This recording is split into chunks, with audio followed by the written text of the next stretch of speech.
Hello friends, তোমাদের দুর্গাপুজোর shopping হয়ে গেছে? আমাদের দুর্গাপুজোর শপিং হয়ে গেছে। আমার ছেলের জন্য নেওয়া হয়ে গেছে, তোমার দাদা ভাইয়ের জন্য নেওয়া হয়ে গেছে, আমার শাশুড়ির জন্য নেওয়া হয়ে গেছে। আর আমার শ্বশুর বেশি একটা কাপড় চোপড় নেয় না, খুবই কম নেয়। আর শাড়ি যত আমাদের 4টা শাড়ি আমি পেয়েছি এবার দুর্গাপুজোতে, 4টা শাড়ি আমি ব্লাউজ বানাতে দিয়ে এসছি টেলারের কাছে, আনা হয়নি, আনবো তবে তোমাদেরকে দেখাবো। ব্লাউজ বানিয়ে নিয়ে এসে একবারে। আর এই বছর দুর্গাপুজোতে তোমার দাদা একটা ভালো জিনিস দিয়েছে, জানো সেটা হচ্ছে কি? আমি এই জিনিসটা পেয়ে এত খুশি হয়েছি কি বলবো।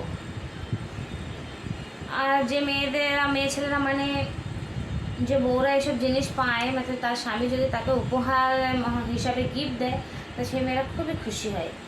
সেটা হচ্ছে এই দেখো, সেটা হচ্ছে একজোড়া শাঁখা। এই দেখো, এই শাঁখা জোড়া তোমাদের দাদা দিয়েছে দুর্গাপুজোর জন্য। দুর্গাপুজোর কাপড় চোপড় আছে, তার সঙ্গে এটাও দিয়েছে।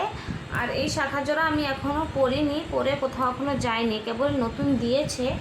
তাই এটাকে দুর্গাপুজো অষ্টমীর দিন যেদিন অঞ্জলি দিতে যাব সেদিনকারা এটা পরবো, এটা পরেই আমি অঞ্জলি দিতে যাব। কেমন হয়েছে দেখো, খুবই সুন্দর হয়েছে না বলো? আমাকে তো খুব পছন্দ হয়েছে। ঠিক আছে, বাই বাই।